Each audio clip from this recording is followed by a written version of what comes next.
జల్సా చేసే అత్త, పిసినారి కోడలు. కాంతం మొదట్నుండి చాలా జల్సాగా ఖర్చులు చేస్తూ జీవితాన్ని సంతోషంగా బ్రతకాలి అనే ఫిలాసఫీ ఉన్న ఇల్లాలు. తనలాగే తన కొడుకు రాహుల్ని కూడా లైఫ్ని ఎంజాయ్ చేయమని చెప్పేది. అలా తల్లి పెంపకంలో లగ్జరీగా బ్రతకడం అలవాటైన రాహుల్ సిటీలో చదువుకుని అక్కడే ఉద్యోగం కూడా సంపాదించుకున్నాడు. అందుకే బంధువుల్లో, స్నేహితుల్లో కాంతం చాలా సరదా మనిషి, జల్సా మనిషి అని ఒక బ్రాండొచ్చేసింది. ఒకసారి కాంతం మేనమామ కూతురు రాధా తన కూతురు పెళ్లికి ఆహ్వానించడానికి కాంతం ఇంటికి వచ్చింది. ఆమెతో మాటామంతి అయిపోయాక, ఏమీ రాదా, ఒక్క నిమిషం ఇక్కడే ఉండవే, నేనిప్పుడే వస్తాను. ఇప్పుడెక్కడికొదినా? ఇంక నేను బయలుదేరుతాను. మళ్ళీ ఇంటికెళ్లేసరికి చాలా ఆలస్యం అయిపోతుంది.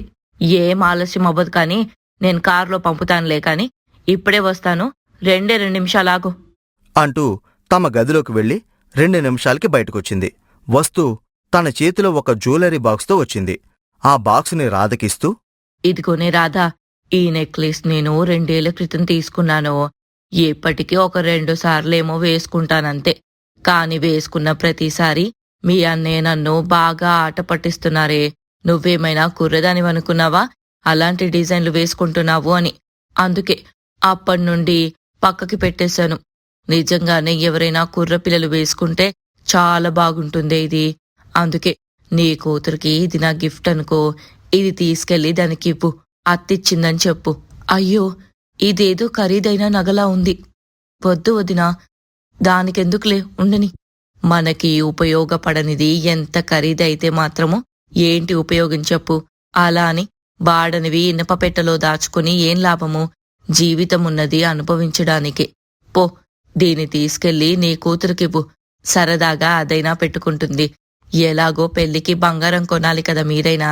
అన్నట్లు పెళ్లి ఖర్చుల విషయంలో ఏదైనా ఇబ్బందుంటే నాకు చెప్పవే.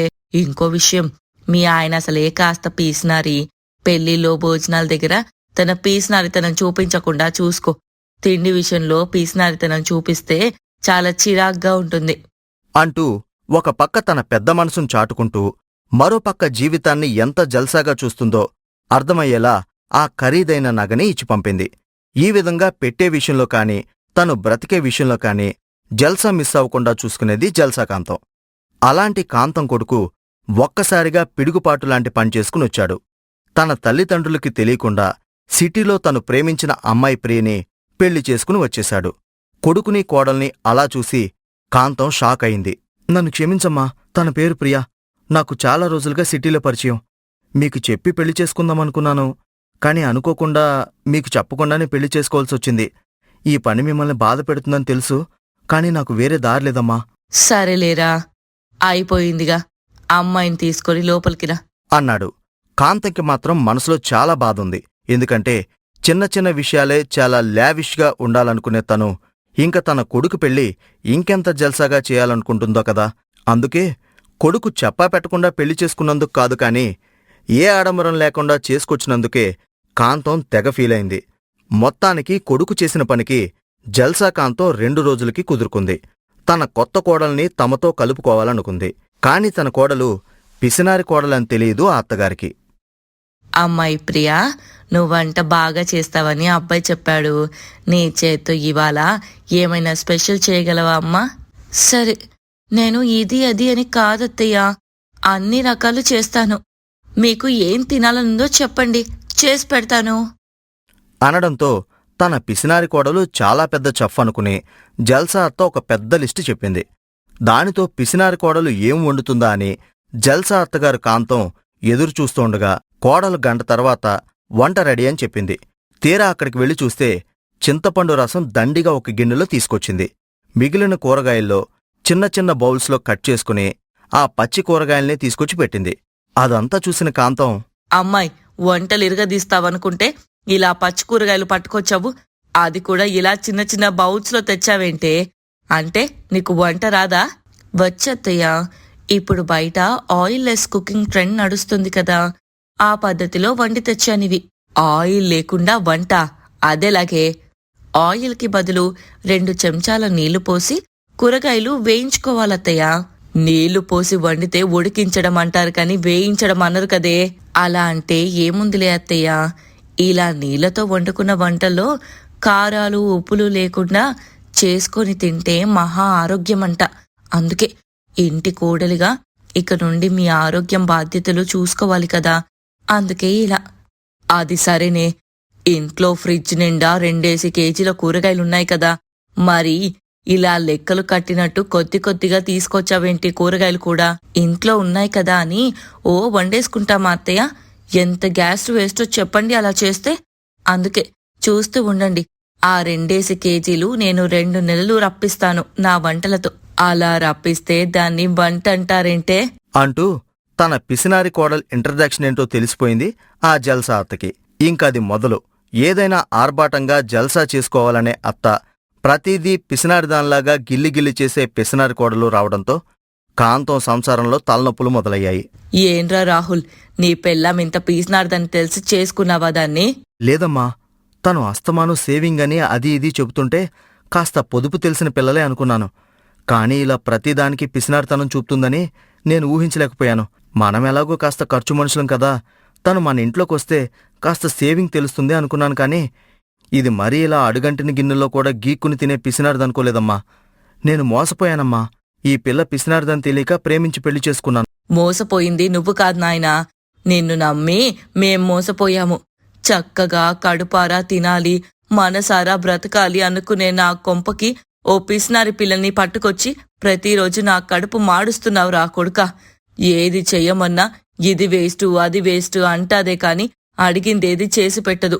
పోనీ నేను పోయి చేసుకుని తిందామనుకుంటే వెనకాలే తయారవుద్ది నా కడుపు మార్చడానికి అంటూ ఇన్నాళ్లు ఎంతో జల్సా చేస్తూ గొప్పగా బతికిన కాంతంకి తన పిసినారి కోడలు ఎంట్రీతో అన్నీ చికాకులే మొదలయ్యాయి.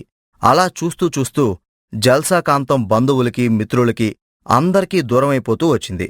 ఎవర్ని ఇంటికి పిలిచినా గుప్పెడు అటుకులు ప్లేట్లో వేసుకొచ్చి పలహారం అనుకోమనడమే కాని వచ్చిన వాళ్లకి కడుపు నిండా తిండి పెట్టడానికి చేతులు రావు ఆ పిసినారి కోడలికి.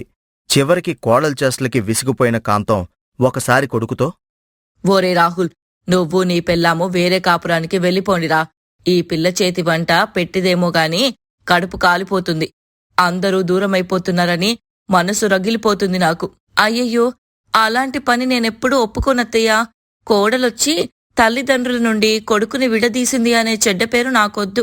నేను ఏ కాపురానికి పోను, మనందరం కలిసి ఉందాము అని అనేసరికి ఆఖరి అవకాశం కూడా చేజారిపోయిందని అర్థమైన జల్సా అత్తగారు ఇంక తన పిసినారి కోడలి పైత్యానికి బాధితురాలవ్వక తప్పలేదు.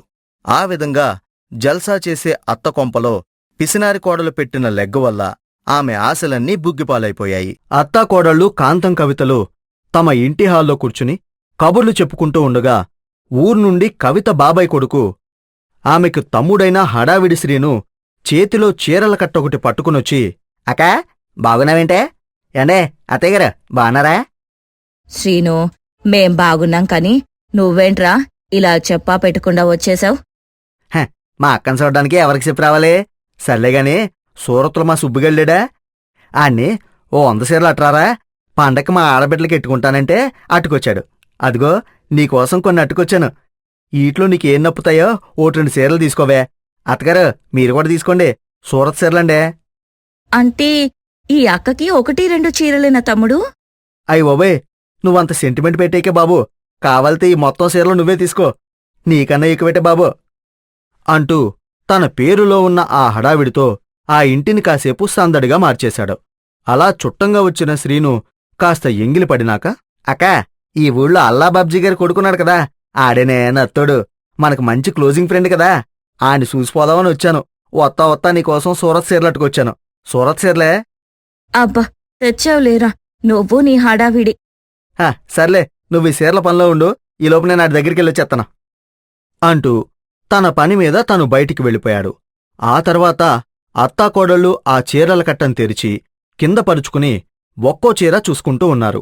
ఇంతలో పక్కింటి అమ్మాజీ సడన్ గా వచ్చేసింది.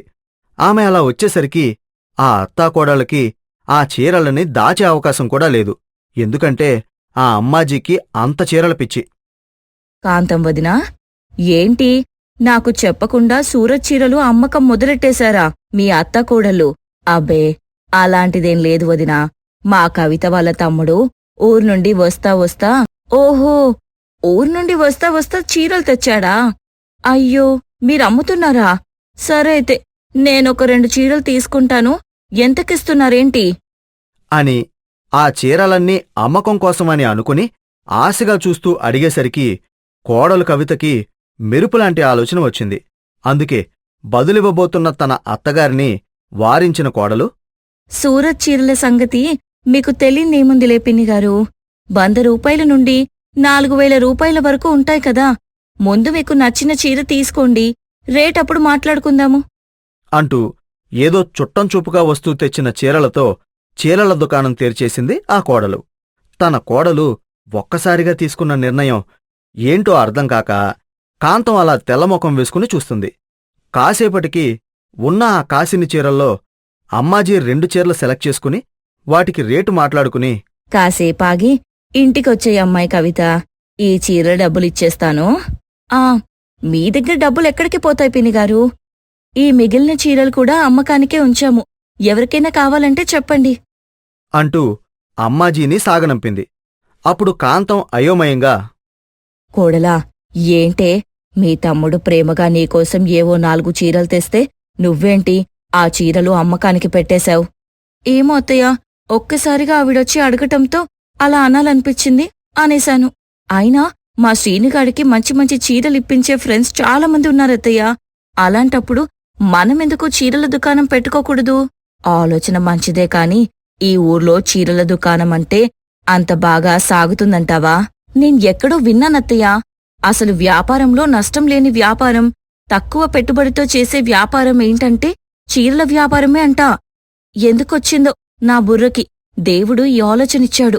మా సీనుగాడితో నేను మాట్లాడతాను కాని మనం చీరల దుకాణం పెట్టేద్దామత్తయ్యా అంటూ కోడలు పెట్టిన ప్రపోజల్తో అత్తగారు కూడా సరే అంది. అంతే, అత్తాకోడళ్ల చీరల వ్యాపారం కోసం నిర్ణయం అలా క్షణాల్లో అయిపోయింది. ఇక ఆ తర్వాత హడావిడి శ్రీనుతో తన చీరల దుకాణం విషయం చెప్పడంతో అతను, బాలేదానివేక్క, నువ్వు చీరల దుకాణం పెట్టుకుంటానంటే నేనా మాత్రం సపోర్టింగ్ చేయనే ఏంటి? నీకు ఏ ఏ రకాల చీరలు కావాలి చెప్పో, అక్కడ లోడింగ్ చేయించేసి ఇక్కడ అన్లోడింగ్ చేయించేస్తాను. తెలుసు కదా మనతో మామూలుగా ఉండదు మరి అంటూ తన స్టైల్లో తను హడావిడి చేశాడు హడావిడి శ్రీను. ఇక అతి తక్కువ పెట్టుబడులతో చాలా రకాల వెరైటీ చీరలను తెప్పించారు ఆ అత్తకోడళ్ళు. అదే ఊళ్ళో ఒక మంచి సెంటర్లో ఒక షటర్ అద్దెకి తీసుకుని తమ చీరల దుకాణం సెటప్ చేసుకున్నారు. ఎలాగో ఆ ఊరికి ఆల్ ఇండియా రేడియో లాంటి అమ్మాజీ చేత బోనీ కొట్టిన వ్యాపారం కదా, అందుకే అత్తాకోడళ్ల చీరల దుకాణానికి ఆమెని ఫస్ట్ బ్రాండ్ అంబాసిడర్గా చేసుకున్నారు. అమ్మాజీ పిన్నిగారు, చిన్నగా ఉండాల్సిన మా చీరల వ్యాపారాన్ని ఇలా చీరల దుకాణం పెట్టేంత పెద్దదిగా చేసిన మీకు నేనొక ఆఫర్ ఇస్తున్నానండి. మీ ద్వారా మాకు ఎక్కువ వ్యాపారం జరిగిందంటే మీకొక మంచి చీర గిఫ్ట్గా వస్తుంటుందండి. ఏంటమ్మాయ్, నిజమే నన్ను చెప్పేది? ఇందులో అబద్ధం ఆడేదేముంది పిన్నిగారు? మీ చేతి బోని ఎంత మంచిది కాకపోతే మా వ్యాపారం ఇంత పెద్దగా పెట్టుకుంటాను చెప్పండి అంటూ కాసేపు అమ్మాజీని పొగిడేసి పంపించారు. అప్పుడు అత్తగారు కాంతం తన కోడలతో, అంటే కోడలా, ఆ అమ్మాజీకి అంత పెద్ద ఆఫర్ ఇచ్చేశావు, దానికి ఉత్తపుణ్యానికి చీరలిస్తే మనకి నష్టం కాదు. చూడండత్తయ్యా, మనం కొత్తగా చీరల దుకాణం పెట్టుకున్నాము. పైగా మనం ఇది అనుకోకుండా తీసుకున్న నిర్ణయం కాబట్టి మన చీరల అమ్మకం గురించి ఊర్లో నలుగురికే కాదు 4 ఇళ్లల్లోకి కూడా తెలియాలంటే ఇలాంటి వాళ్ళకి అలాంటి ఆఫర్లు ఇవ్వాలి. ఈవిడే కాదు, ఊర్లో ఇంకా 4-5 ఉన్నారు ఇలాంటి బ్రాండ్ అంబాసిడర్ అమ్మాజీలు. వాళ్ళని కూడా మన చీరల దుకాణానికి పిలిచి ఇలా ఏదో ఒక ఆఫర్ ఇస్తేనే కాని త్వరగా మన వ్యాపారం పుంజుకోదు. అలా అయితే కోడలా, ఈ ఆఫర్ నాక్కూడా ఇస్తావేంటే? నేను కూడా నాకు తెలిసిన జనంలో మన వ్యాపారాన్ని పెంచుతాను. మీకైతే వాళ్ళకన్నా పెద్ద ఆఫర్ ఇస్తానత్తయ్యా, 1+1 ఆఫర్ అని తన అత్తగారి కూడా ఒక సూపర్ ఆఫర్ ఇచ్చింది. మామూలుగానే ఆడవాళ్లంటే చీరల పిచ్చి ఎలా ఉంటుందో మనకి తెలుసు కదా. అలాంటిది ఒక్క మాట చెబితే చాలు ఊరికినే చీర వస్తుందంటే ఊరుకుంటారా వాళ్ళు? అందుకే అత్తాకోడళ్ల చీరల దుకాణంలో చీరల అమ్మకాలు జోరందుకున్నాయి. ఒకే నెలలో 2 సార్లు చీరలలోళ్ళు తెప్పించారు వాళ్ళు. కాని ఒకరు బాగుపడుతుంటే కన్నెర్రపడేవాళ్లు ఉండటం సహజం కదా ఈ రోజుల్లో. అలా అదే ఊళ్ళో ఎన్నో ఏళ్లుగా చీరల వ్యాపారం చేసుకుంటున్న కొండన్న అనే వ్యాపారికి ఇలా అత్తాకోడళ్ల కొత్త చీరల దుకాణం సక్సెస్ అవటం ఇష్టం లేదు. ఎందుకంటే ఎన్నో ఏళ్లుగా ఉంటున్న అతని దుకాణంలో ఇలా అత్తాకోడళ్లలాగా ఎప్పుడూ ఆఫర్లు పెట్టలేదతను. అందుకే అతని వ్యాపారం చాలా కాలంగా మందకోడిగా సాగుతుంది. ఈ అత్తాకోడళ్ల చీరల దుకాణం పెట్టి అట్టట్టా ఉన్న నా చీరల వ్యాపారాన్ని మొత్తానికే దెబ్బతీసేలా ఉన్నారు.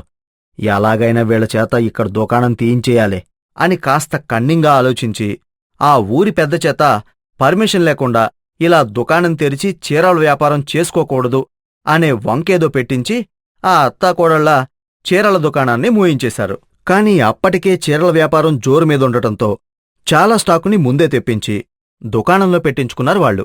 కోడలా, ఇప్పుడు ఏం చేద్దామే? వ్యాపారం బాగుంటుంది కదా అని ఎప్పుడూ లేనంత స్టాక్ తెప్పించుకున్నాం మనము. ఇక్కడ చూస్తే ఆ కొండన్న సచ్చినోడు మన చీరల దుకాణానికి ఎసరు పెట్టేశాడు. కంగారు పడకండత్తయ్యా, బాలవేలితో బాలకన్నే పొడవాలి మనము. ఆ పెద్ద మనిషితో ఈ పెద్ద మనిషి ఏం చెప్పించాడు మనకి? అనుమతి లేనిది ఈ ఊర్లో దుకాణం పెట్టి చీరల వ్యాపారం చెయ్యకూడదు అని, అంతే కదా? ఇక నుండి మనమలా సెంటర్లో షాప్లో కాకుండా మన ఇంట్లోనే చీరల దుకాణం పెట్టుకుందాము. ఎలాగో మనకి చీరల దుకాణం, వ్యాపారం ఉన్నాయని ఈ ఊర్లోనే కాక ఈ చుట్టుపక్కల ఊర్లోకి కూడా పాకింది కదా. వాళ్ళే మన ఇంటిని వెతుక్కుంటూ వస్తారిక నుండి. మరి ఇంట్లో కూడా వ్యాపారం చేసుకోడానికి అనుమతుండాలని ఆ సచ్చినోళ్ళంటే, ఆ పెద్ద మనిషి భార్య కూడా ఇంట్లో సరదాగా పావురాలని, చిలకల్ని అమ్ముతుంది కదా. ఆ వ్యాపారం మీద ప్రభుత్వానికి కంప్లైంట్ ఇస్తామని బెదిరిస్తాం. కావాలంటే మన చీరల్లో కస్టమర్స్తో ఒక అబద్ధం కంప్లైంట్ ఇప్పిద్దాము. ఆయన భర్త పక్షులతో పాటు అప్పుడప్పుడు నెమళ్లను కూడా అమ్ముతున్నాడు అని. అంటే బ్లాక్మెయిల్ చేస్తావేంటే? మన చీరల దుకాణం జోలికొస్తే ఏమైనా చేస్తాను అంటూ ఇకపై ఎంత తెలివిగా తమ చీరల దుకాణం నడపాలో అంతే తెగువగా ఉంది ఆ కోడలు. ఇక ఆ తర్వాత తమ ఇంట్లోనే ఆ అత్తాకోడళ్ళు చీరల దుకాణాన్ని చాలా చక్కగా నడుపుకోసాగారు. వాళ్ల వ్యాపారాన్ని చూసి ఏడవటం తప్ప వ్యాపారాన్ని ఆపలేక అటు కొండన్న కాని ఆ ఊరి పెద్ద కాని లోలోపల ఏడ్చేవాళ్లు. ఆ విధంగా అత్తాకోడళ్ల చీరల దుకాణం చాలా చక్కగా క్లిక్ అయింది. నందనపుడి అనే ఊరిలో సులోచన అనే మధ్యతరగతి ఇల్లాలు ఉంది. ఆమె తన కొడుకు మహేష్ని, కూతురు విజయని ఎంతో కష్టపడి చదివించి ప్రయోజకుల్ని చేసింది. కాని చిన్నతనం నుండి కష్టాలే తప్ప పెద్దగా సుఖాలని చూడకపోవటం వల్ల విజయకి డబ్బులు సంపాదించాలన్న కసి ఎక్కువగా ఉండేది. అందుకే తను ఆఫీస్లో ఎంత కష్టపడినా తనకి వచ్చే జీతంతో తను ఊహించుకున్న జీవితాన్ని అందుకోలేకపోయేది. ఇంటి కోసం చేసిన అప్పులు, వాటికి కట్టాల్సిన వడ్డీలు, సర్దుకొని బ్రతకటాలు, ఇలా గొర్రెతోక బెత్తడు అన్నట్టు ఒకరికి ముగ్గురి సంపాదనలు కలిసినా వాళ్ల పరిస్థితేమీ మారలేదు. ఇలా ఉన్న సమయంలో ఒకసారి మహేష్కి ఒక పల్లెటూరి పెళ్లి సంబంధం వచ్చింది. ఆ సంబంధాన్ని వద్దని పక్కకి పెట్టేసిన తల్లి సులోచనతో కూతురు విజయ, అమ్మా, ఏంటే ఇంకా ఆ రుద్రవరం సంబంధం వాళ్ళకి ఓకే అని కబురు పంపలేదా? లేదే, అయినా చూస్తా చూస్తా చదువులేని పిల్లని మనింటికి కోడలుగా ఎలా తెచ్చుకోవడమే. ఎప్పటికీ మనం ముగ్గురం రెక్కలు ముక్కలు చేసుకుని బ్రతుకుతున్నాం. మన ఇంటికి వచ్చే నాలుగో మనిషి కూడా ఇంట్లో కూర్చోకుండా ఏదైనా పని చేసుకోగలిగితేనే కదే మనం నిలబడగలం. మరి చదువులేని పిల్ల ఏం ఉద్యోగం చేస్తుంది చెప్పు అంటూ తన మనసులో ఉన్నటువంటి ఉద్దేశాన్ని కూతురితో చెప్పింది. అప్పుడు ఆడపడుచు విజయ తల్లితో ఇలా అంటుంది. అమ్మా, నువ్వు నీలా కాకుండా కాస్త ముందు చూపుతో ఆలోచించవే. ఆ సంబంధం వాళ్ళకి పెద్దగా ఆస్తి లేదు, పైగా కట్నం కూడా ఎక్కువగా ఇవ్వలేరని నాకు తెలుసు. అయినా సరే ఆ పిల్ల తండ్రికి తమ పూర్వీకుల నుండి రావాల్సిన ఆస్తి ఒకటి కోర్టులో ఉంది. మరో ఏడాదికైనా సరే అది వాళ్ళకి వచ్చి తీరుతుంది. నేను మా లాయర్ ఫ్రెండ్తో ఎంక్వైరీ చేయించాను. ఆ ఆస్తి వీళ్ళకే రావడానికి చాలా ఎక్కువగా ఛాన్స్ ఉందంట. కాబట్టి ఇప్పటికీ వాళ్ళు మనకి ఏమి ఇవ్వలేకపోయినా సరే రేపు ఆస్తి వాళ్ళకు వచ్చిందనుకో, అన్నయ్య లైఫ్ సెట్ అయిపోతుంది. ఆ ల్యాండ్ సామాన్యమైంది కాదే బాబు, 100 కోట్ల విలువ చేసే ల్యాండ్ అది. అంత పెద్ద ఆస్తికి ఒక్కతే కూతురు ఈ అమ్మాయి. అది ఆలోచించవే పిచ్చదానా అంటూ తనకున్న దూరాలోచనని తల్లికి చెప్పింది. సహజంగానే రేపు బావుంటుందంటే ఈ రోజుకి కష్టపడ్డానికి సిద్ధపడే మధ్యతరగతి మనస్తత్వం కావటంతో సులోచన కూడా కూతురు చెప్పిన లాజిక్కి పడిపోయింది. అందుకే ప్రస్తుతం ఏమీ లేకున్నా రేపటికి లాభం అనుకొని పల్లెటూరి పిల్ల ఉమతో తన కొడుక్కి పెళ్లి చేయటానికి మొగ్గు చూపింది.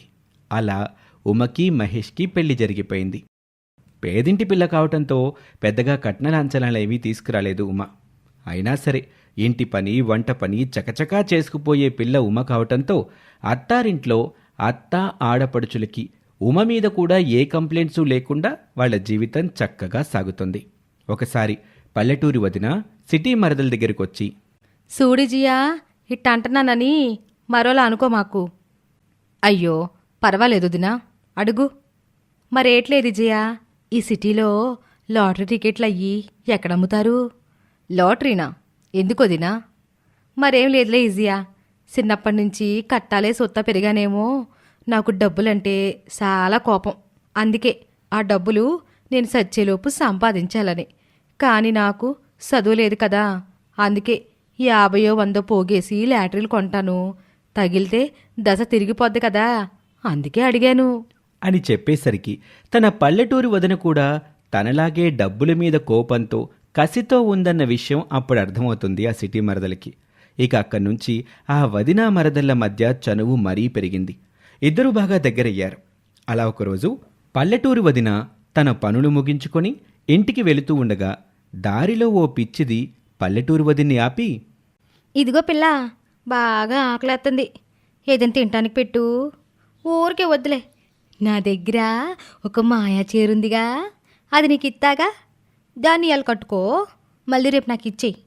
మాయా చీర, మాయా చీర, నా దగ్గర మాయా చీరుంది, నా దగ్గర మాయా చీరుంది అంటూ పిచ్చి పిచ్చిగా మాట్లాడుతుంటే ఆకలి అన్నందుకు జాలి కలిగిన ఆ పల్లెటూరు వదిన, పాపం ఎవరో పిచ్చిదిలాగుంది, ఏదైనా తినిపిస్తే కడుపు నిండుద్ది అని అనుకొని పక్కనే ఉన్న టిఫిన్ బండి దగ్గరికి తీసుకెళ్లి ఆ పిచ్చిదానికి టిఫిన్ పెట్టిస్తుంది. టిఫిన్ తిన్నాక ఆ పిచ్చి పిల్ల, ఇదిగో పిల్ల, నా కడుపు నింపావు కదా, నా దగ్గరున్న మాయా చీరని నీకు ఇత్తాను, ఇవాళ కట్టుకొని నీ కోరికలన్నీ తీర్చేసుకో, మళ్ళీ రేపు ఇచ్చేయాలి నాకు అంటూ తన మురికి పట్టిన బట్టల మూటలో నుంచి ఒక దగదగలాడే చీరని బయటకు తీస్తుంది. ఉమకిస్తుంది. ఇదిగో పిల్ల, ఇచ్చాను కదా అని నీ దగ్గరే ఉంచేసుకోబాకు, రేపు మళ్ళీ నా మాయా చీర నాకు ఇచ్చేయాలి, అదిగో చెప్తున్నా అంటూ ఆ చీరని బలవంతంగా పల్లెటూరి కోడలి చేతిలో పెట్టేసి వెళ్ళిపోతుంది. ఏంటి పిచ్చిది, ఈ చీర నా చేతికిచ్చిపోయింది, పైగా ఇదేమో కొత్తగా ఉంది, దీన్నట్టుకొని మాయా చీర అంటుందేంటి పిచ్చిది అని అనుకొని ఆ మాయా చీరని తీసుకొని ఇంటికి వెళ్ళింది. అలా ఎంత కాదనుకున్నా వద్దనుకొని పక్కన పెట్టేసిన ఆ మాయా చీర మీదకే తన మనసు పోతుంది. అసలే డబ్బు మీద ఆశ ఉన్న బుద్ధి కావటంతో అది నిజంగానే మాయా చీర కాదా అని తెలుసుకోవటానికి దాన్ని కట్టుకొని వెళ్ళి అద్దం ముందు నుంచుంది. అంతే, అద్దంలో తనకి తాను కనిపించలేదు. అప్పుడు ఎంతో ఆశ్చర్యపోతుంది ఉమా. ఏయ్, ఇది నిజంగానే మాయాసీరా? అమ్మో, నా అదృష్టం బావుండి ఆ పిచ్చిది దీన్ని నాకిచ్చింది. ఈ మాయాసీరతో ఈ రాత్రికి ఏ దుకాణాల్లోనే పడి నాకు నచ్చిని అని తెచ్చేసుకోవాలా అని అనుకొని ఆ మాయాచీర మహిమ వల్ల అదృశ్య రూపంలో ఉండి ఆ ఊళ్ళో ఉన్న షాపుల్లో బడి కావాల్సిన సరుకులు నచ్చిన వస్తువులు అన్నీ తెచ్చేసుకుంటుంది. అప్పుడు వాటన్నింటినీ ముందేసుకొని కూర్చుంటే సిటీ మరదలొస్తుంది. ఏంటొదినా ఇవన్నీ ఇవన్నీ ఎక్కడవి అని అడగటంతో పల్లెటూరి వదిన ఆ పిచ్చిదిచ్చిన మాయాచీర గురించి దాని మహిమ గురించి చెప్తుంది. అప్పుడు ఆనందంతో ఆ సిటీ మరదలు, ఓసిన పిచ్చొదినా, అంత మంచి మహిమగల చీర దొరికితే షాపుల్లో సరుకులు తెచ్చుకున్నావా? ఒక పంజి, ఆ చీర నాకివ్వు. తనుగట్టుకొని మాయమైపోతుంది. ఆ ఊళ్ళో ఉన్న బట్టల షాపుల్లో ఖరీదైన బట్టలు, నగల షాపుల్లో విలువైన నగల్ని ఎత్తుకొచ్చేస్తుంది. ఇంటికొచ్చాక తన పల్లెటూరి వదినతో ఇలా అంటుంది. ఇప్పుడు చూడొద్దునా, ఇలాంటి మాయ చీర దొరికితే పప్పులు ఉప్పులు కాదు ఎత్తుకు రావాల్సింది, ఇలా విలువైన బట్టలు నగలు, వీటిని అమ్ముకుంటే మన కష్టాలన్నీ తీరిపోతాయి అని వాళ్ళిద్దరూ అనుకుంటారు. అలా అప్పటికే తెల్లవారు సమయం అవుతుంది. సరిగ్గా అప్పుడే ఎక్కడి నుంచి వచ్చిందో ఎలా వచ్చిందో తెలియదు కానీ ఆ పిచ్చిది వీళ్ళ ఇంటి వాకిట్లోకొస్తుంది. ఇదిగో పిల్ల, నా మాయా చీర నాకు ఇచ్చేయి, లేకపోతే అందరిని పిలిచి అల్లరి చేస్తాను. ఓ పిల్ల నా మాయ చీర ఇచ్చేయి. అని అరుస్తూ ఉంటుంది. అది విన్న సిటీ మరదలు ఇదిగో వదినా, ఆ పిచ్చిది ఈ మాయాచీర కోసం వచ్చినట్టుంది. ఈ మాయాచీర విషయం అల్లరి కాకూడదంటే ఇప్పుడు దీన్ని ఆ పిచ్చిదానికిచ్చి పంపించేద్దాం. మళ్ళీ కావాలంటే రేపు ఆ పిచ్చిదానికి తిండి పెట్టి మళ్ళీ నేను ఆ చీర తీసుకొస్తా. కానీ ఇప్పటికి మాత్రం ఈ చీరిచ్చి పంపించే. అని చెప్పటంతో పల్లెటూరి వదిన ఆ మాయా చీరని తీసుకెళ్లి ఆ పిచ్చిదానికిచ్చేసి వస్తుంది. ఇక ఆ రోజంతా తాము తెచ్చిన వస్తువుల్ని ఇంట్లో ఎవరికంటా పడకుండా జాగ్రత్తగా దాచిపెట్టుకుంటారు ఆ వదిన మరదలిద్దరు. అలా ఆ తరువాతి రోజు సిటీ మరదలు ఆ పిచ్చిది తిరిగే చోటికి వెళ్తుంది. అప్పుడు ఆ పిచ్చిది సిటీ మరదల్ని చూసి ఆమెతో ఇలా అంటుంది. ఇదిగో పిల్ల, బాగా ఆకలేస్తుంది, ఏదైనా తినటానికి పెట్టు. ఊరికే వద్దులే, నా దగ్గర ఒక మాయా చీరుంది, అది నీకు ఇస్తాను. దాన్ని కట్టుకొని మళ్ళీ రేపు నాకు ఇచ్చేయి. మాయా చీర, మాయా చీర, నా దగ్గర మాయా చీరుంది, నా దగ్గర మాయా చీరుంది అని అనేసరికి సిటీ మరదలికి తమ ప్లాన్ వర్కౌట్ అయినందుకు సంతోషం తన్నుకొస్తుంది. అందుకే తనతో తెచ్చిన ఫుడ్ని ఆ పిచ్చిదానికిచ్చి ఆ మాయా చీరని తీసుకుని ఆనందంగా ఇంటికి వెళ్తుంది. అలా రహస్యంగా పల్లెటూరి వదిన సిటీ మరదలు ఇద్దరూ ఒక దగ్గర చేరి మాట్లాడుకుంటూ ఉంటారు. ఈజియా, మళ్ళీ ఇయ్యాలా ఈ మాయాచీరతో ఎక్కడ నగలు కొట్టుకెళ్తే బాగుంటుందేటి? నేను నిన్నంతా బాగా ఆలోచించాను వదినా. ఇలాంటి మంచి అవకాశం ఉన్నప్పుడు మనం ఇలాంటి చిల్లర ఆలోచనలు చేయకూడదు. అందుకే ఈ రాత్రికి అమావాస్య ఉంది కదా, ఊరంతా సర్దుకున్నాక మన ఊరి బ్యాంకులో ఉన్న డబ్బులు పట్టుకొచ్చేస్తే ఎవరికీ కనిపించం కనుక మన లైఫ్ సెటిల్ అయిపోతాయి అని చెప్పి తన పల్లెటూరి వదిన్ని కన్విన్స్ చేస్తుంది. అందుకే ముందుగా సిటీ మరదలు ఆ బ్యాంకు వెనకాల తన వదిన్ని ఒక ఆటో పెట్టుకుని ఉండమని చెప్తుంది. తను కాస్త చీకటి పడ్డాక ఆ మాయాచీర కట్టుకుని బ్యాంకులోకి వెళ్తుంది. నిజానికి ఆ మాయాచీర యొక్క పవర్సు అమావాస్య రోజు పనిచేయవనే విషయం ఆ వదిన మరదలిద్దరిలో ఎవ్వరికీ తెలియకపోవడంతో తమ దురాశ కొద్దీ అదే రోజు బ్యాంకు రాబరీ ప్లాన్ చేశారు. చక్కగా మాయాచీర కట్టుకున్న సిటీ మరదలు ఎవరికీ కనబడననుకొని ఆ బ్యాంకులోకి ఎంటర్ అయ్యాననుకుంది. కానీ ఆ మాయాచీర పవర్స్కి ఆ రోజు హాలిడే కావటంతో ప్రతి సీసీ కెమెరాలో సిటీ మరదలు క్లియర్గా కనిపించింది. అలా బ్యాంకులో పెద్ద మొత్తంలో డబ్బు తీసుకుని బ్యాంకు వెనకాల ఉన్న తన పల్లెటూరు వదిన ఆటో దగ్గరకు చేరుకునేసరికి సిటీ మరదల్ని చూసి, రాయిజ్యా, గబగబ ఎక్కు, బ్యాగ్ ఎక్కడి నుండి వెళ్ళిపోదాం. వదిన నువ్వేంటి నేరుగా నన్ను చూసి మాట్లాడేస్తున్నావు? అంటే నేను నీకు కనిపిస్తున్నానా? అవును, కనిపిస్తున్నావు విజయా. అంటే ఈ మాయాచీర పవర్స్ ఈరోజు పనిచేయవా ఏంటి? ఇప్పుడు నీకు కనిపించినట్టే ఆ బ్యాంకులో ఉన్న అన్ని కెమెరాల్లోనూ నేను కనిపించుంటాను కదా. వదినా, కొంప మునిగింది, మనం దొంగతనం చేస్తూ దొరికిపోయాం అని అనేసరికి పల్లెటూరు వదిన గాబరపడిపోతుంది. అవునా? అయినా మనవని నన్ను కలుపుతావేటి? నేను ఇక్కడే ఉన్నాను కదా. నువ్వే కదా మాయసీర కట్టుకుని లోనికి వెళ్ళింది, అందుకే నేను దొరకనట్టేలే అని సంబరపడిపోతూ ఉంటుంది. ఇక అప్పుడే వెనక నుంచి పోలీసులు వస్తారు. దొంగతనం చేయటమే కాకుండా దొంగతనానికి సహకరించటం కూడా నేరమే అనేసరికి ఆ పల్లెటూరు వదిన సిటీ మరదలు ఇద్దరూ వెనక పోలీస్ని చూసి షాక్ తింటారు. ఈ విధంగా తమ దురాశ కొద్దీ పల్లెటూరు వదిన సిటీ మరదలు ఇద్దరూ మాయాచీర చేసిన మోసం వల్ల దొరికిపోతారు. ఇది వాల్టి కథ. మరొక ఆసక్తికర కథలో మళ్ళీ కలుద్దాం. అంతవరకు సెలవు. నమస్తే.